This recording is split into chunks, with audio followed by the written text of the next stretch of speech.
Blessings and welcome forward once again to this simple but sometimes thought-provoking reasoning at the Tree of Life. And it's another awesome, beautiful day. Summer is rife with its beautiful energy and auras and the sounds and the beautiful sight. We're back by the little church in my community in Gordontown, by the bridge, by the river, bridge over troubled waters. I wouldn't say troubled waters, I would say awesome, splendid waters.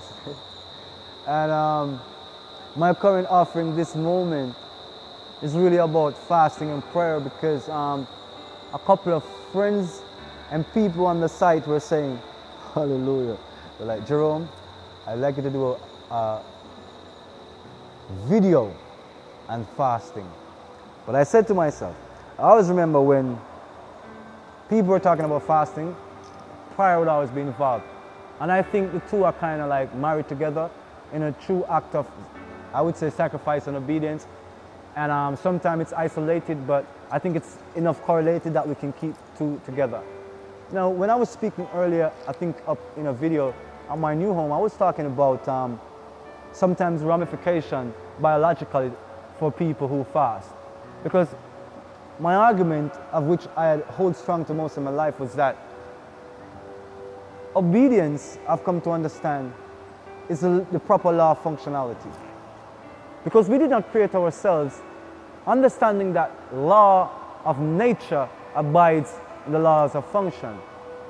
So when you actualize this function, you break the law of nature. So I'm beginning to understand that obedience is the proper alignment of natural law. So if you're obedient, you would have observed your body, your mentality, your emotions, your sexuality, and all things in right context, and hence you would have been in tune with divine laws, divine nature, and divine providence. So your life and lifestyle will be more harmonious, hallelujah, and less need for what I would call the sacrifice of fasting and the deep inculcation and petition of prayer. Now, prayer can be annexed, rather separate from fasting, but I put them together because I think they're hand in hand in the context of how we're going to reason on it, and I think how it leads to the kind of end results people get who are inclined to fast. Now, upon being brought over to my awakened state through the following of the words and the impetus of the Spirit and the spirituality of Christ, I learned that, yes, it is ideal to say we would be most functional, but because we are a lot dysfunctional, a lot of times people aren't very obedient. So the sacrifice of fasting is now ensued and imbued as a rebalancing act, bringing us back into alignment.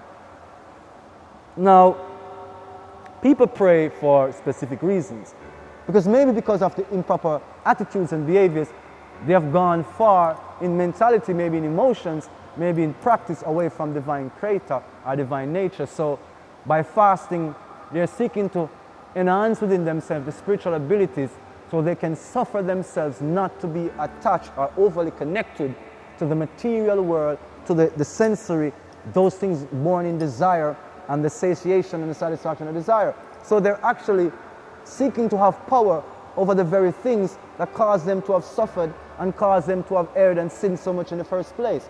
So as a rebalancing act, the sacrificial act of fasting through the deep devotions that comes through now, praying for restoration in yourself.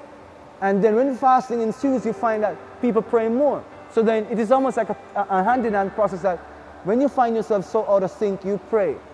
You pray and you find that your prayer might not be so intense, so then you seek then to then intensify your prayers. You seek then to intensify your prayer. And in intensifying your prayer, you realize that in fasting, you'll do yourself a more honorable and more direct benefit by fasting and praying. Now, when the desires and the material-based and the sensory-based perception are transcended, are transmuted, in the moments you begin to realize that, okay, you can truly direct your mind more clearly towards things that are of genuine interest to you, because now the genuine interest isn't based upon desires no more. They aren't based upon the satisfaction of desire, upon your highs and your lows, your addictions and your highs. It's based upon truly feeding the soul, feeding the internal, the kernel of your being. So based upon this understanding now, one can see how naturally now you can then begin now to adjust slowly, right, your attitudes in the process of doing your fasting. I must say, I was a person who, I had a sparsity of consumption and consummation of food and drink, and maybe I wasn't always so good with the smoking. But I actually stopped smoking when I came up from the underworld, and during my awakening to the follower of Christ, to the path of Christdom and the way of the truth, I stopped smoking. I recognized incredible benefits in parts of my attitudes, in parts of my behaviors, in parts of my biology that I didn't realize, when I was smoking. So I can say that suffering yourself to quit the pattern of satiating through indulgence, your sensory, you can now realize that there's more energy in the body, there's more energy in your being, there's more energy in your spirit, in your spirituality. And then from this stronger, clearer platform, you can truly approach your issues with the kind of impetus you need. But back then I was always saying I'm eating sparse, I'm not necessarily too indulgent, because I was kind of breaking away from the indulgent behaviors. But every so often I'll slip back a little, and then I'll go back to the same situation, but I wouldn't fast because I was always concerned that some people fast too much. And I think my fear was born in the fact that biologically I think people can do themselves harm if they fast too much. But I do acknowledge that there's some people who fast and they might have some amount of nutrients. Maybe they drink water, they drink juice, or the fruit juices, or. But I also hear that there's some who fast who absolutely do not take any juices or any form of substances into the body for hydration or otherwise. And so sometimes I'm concerned that because maybe they feel that they have offended the Most High so much that they feel such a contempt for themselves that they are engaging in what I would call, probably biologically risky behavior. Now, I would say to individuals, be very cautious, check your biology, make sure you're healthy. Because I don't think, hallelujah, you should go fasting if you know you have biological problems, or you know that you have energy issues, that your body doesn't process nor retain energy as much as you would like to, or that of others who you know are healthier. So you got to check your health in terms of when you fast and how long you fast, right? Or also if you're fasting during the process of you also working and extending lots of energy, and then still being a mother, a father, a brother, a sister, and the process of the family or the work environment. Those things take a lot from a person who's fasting. So are you fasting covering your hair, covering your body in very white or purple, or the clothing that the Spirit leads, your protective clothing? Are you fasting under a order, a specific edict that of specific rites and ritual expressions and experiences and desires and functions to it? Is that the way you're fasting? Are you fasting a 7-day fast and prayer? Are you fasting a 21-day fast? Are you doing it as a group fast and prayer? Are you doing it as an individual fast? Are you fasting and praying, or just fasting alone? Are you quite removed from individuals while you're fasting? Are you finding your emotional states fluctuating? What are the causalities that are happening during your states of fasting and prayer? During fasting and prayer, do you find yourself only asking for material rewards and material outcomes, or are you truly asking for the transformation of behaviors, lifestyle, attitudes, and generally your family environment, your family life, or in those areas which you can see yourself emotionally or physically failing in? Fasting has to it a deep devotive rooting that has to be aligned appropriately before one undertakes it, because it is almost like an ascetical way of, I would say, suffering the self, a self-sacrifice. To say, because I have indulged, because I have gone overboard, I am now going to mitigate, rebalance the scales by refraining from my indulgent behaviors, whatever they are, however myriad they are, whatever are their causations. I just refrain and allow myself to see the sanctity of my true nature. Because I have been so iffy and back and forth with devoted fasting, I recently agreed with one of our avid supporters and followers that I would actually, hallelujah, start a fast. Now, I have examined it to myself and I said, how I look at fast very uniquely, and maybe it's not unique, maybe because it's just my understanding of me. I look at fast in the sense that fasting is not just the refraining from foods, right?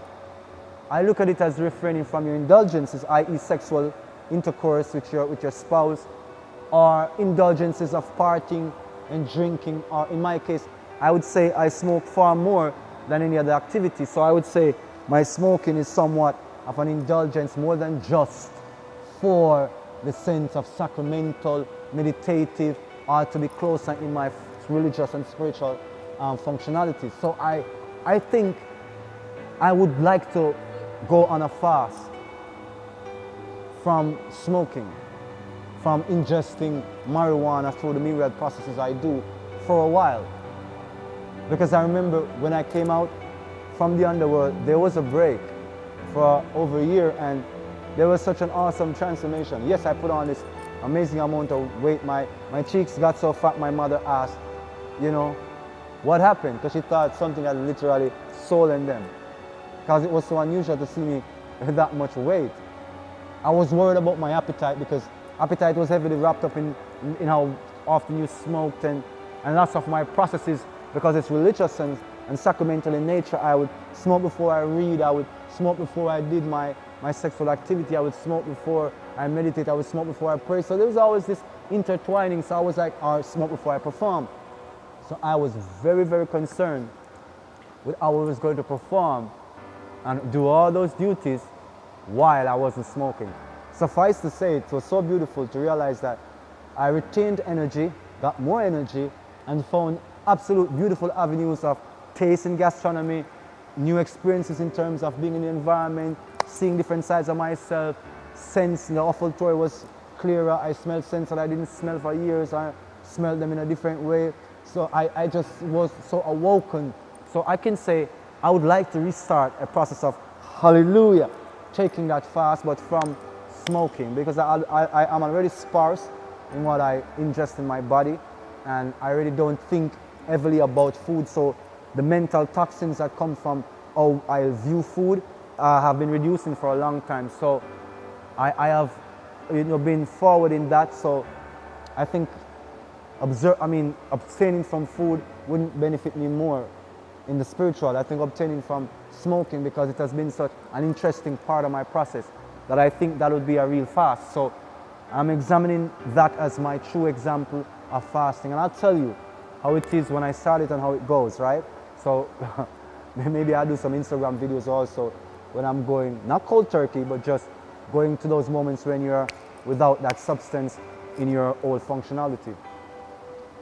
So I'm saying to suggest that maybe also that you can look at your indulgences as a part of your prayer and fasting rites, that maybe you should actually refrain from maybe your over-sexualized experiences that you're having, and that would give not only your root chakra and your whole chakra up to your crown chakra a break from all the excessive harvesting of the energy, but it will actually give you an overall boost in your outlook on yourself and give you energy to add to other activities that probably was losing so much energy, most definitely because you're so focused on satisfying your sexual indulgences, or whatever your indulgences are. Maybe gambling, maybe drinking, maybe smoking, or maybe eating as well too, right? Gastronomy. So whatever it is, give yourself a break, take some time, free yourself away from the heavy indulgences, work more on obedience, work more on having a functional lifestyle where proper attitudes and behaviors can be natural. So then you'll find you need less to be sacrificial in terms of doing these long fasts and these long prayers. Now, my support is 100% squarely for a fast that involves your community, your family, or your nation. Because if it's for the ultimate well-being of the greater mass and the greater good, I say fast, because then there will be a spirit imbued in everything in the environment. So it will be more likely you can get the value and the valor of your fasting. Prayer warriors who fast to enhance the intensity of your praying, continue. Justly I say, morally I say, ethically I say, don't do it to the detriment of yourself, to the sacrifice of your body. Rehydrate yourself, Don't placate yourself in pain and suffering aesthetically because you feel that it brings you closer to God. Examine these things, spend more time in a little bit more gentility and trying to be more humble and obedient. Save yourself the need to be indulgent, feeling so hurt and suffering, so you need to eat more to feel like you're at ease with yourself. You need to drink more or smoke more or party more. Just really start to just realize that these things take you away from your highest benefit. And when you fast, when you pray, you're trying to bring yourself back to your best benefit, right? And if you're trying to bring yourself back to your best benefit, then that's the outlook you should have. And fasting and prayer will certainly aid you in that. As I say, it's up to you.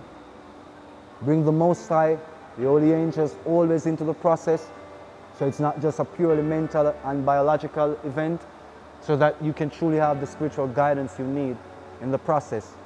It's beautiful when the human's mind is clearer, being is clearer, and the utterances are clearer, more sublime from the spirit, more in tune and attuned to the spiritual and to our well-being and the wholeness of ourselves. I'm thanking those who have fasted and prayed for us. I'm thanking Brother Travis Wright for your prophetic utterances and your prophetic sight. Continue on your path, Brother Travis, to listen internally, to seek, to connect, to feel the true essence of the divine flowing through you. Fasting and prayer truly can be of a great benefit, just like anything. If it's not overdone and it doesn't become a pattern and a patent of overindulgence in your sorrows and in your sacrificial ways. Be conscientious of how it affects those around you too. And again, be aware of how much energy you will expend on a daily basis in the configurations of your environment. So you know if you're fasting around others, how much interactions you can deal with, how much of a strain on your energy you cannot tolerate. These things are important. My advice to you would be, during the moments of fast, you should be very solemn and more away from a lot of individuals. You should be in very protective and sacred clothing. Your bed linen and your sheeting should be very clean. Your underwear should be regularly clean. And your whole mental space should be clean. And the environment of the spirit should be clean so that it can harmonize with the divine spirit and the divine nature. My blessings to you on your prayer and fasting sessions. Continue to be devoted in your ways to divine Christ, divine Yahushua, divine Yahweh. Be blessed. I am happy to have this moment to share this word with you. Continue to be healthy and happy, obedient, blessed children of divine Yah. Until we meet again, this has been Jerome Sage Butler. Reasonings at the Tree of Life. On the road, we're right here in the River Temples, Gardentown, Sugarloaf, Penfield. Blessings. Lovely it is, lovely it is.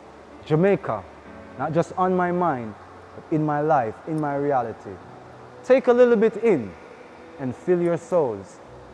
And maybe the next time you fast, you can do it in a harmonious, natural environment that restores complete equilibrium. Blessings and love.